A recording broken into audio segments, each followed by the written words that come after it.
হ্যাঁ হ্যাঁ গো, ওইটাই তো হচ্ছে। হ্যাঁ গো,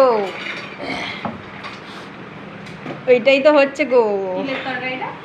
তিলেরটা তো আনতে হবে এখন, এটা হোক সঙ্গরি তো। ওটা এই ডালমাটা হয়ে যাচ্ছে, সয়াবিন, কাঁচকলা, আলু, মুসুর ডাল দিয়ে ডালমা। আমি এখন ভয়েসটা পরে আবার দেবো, আমার এখন প্রথম থেকে দেওয়া হয়নি। হয়ে গেল মানে ডালমা আজকে।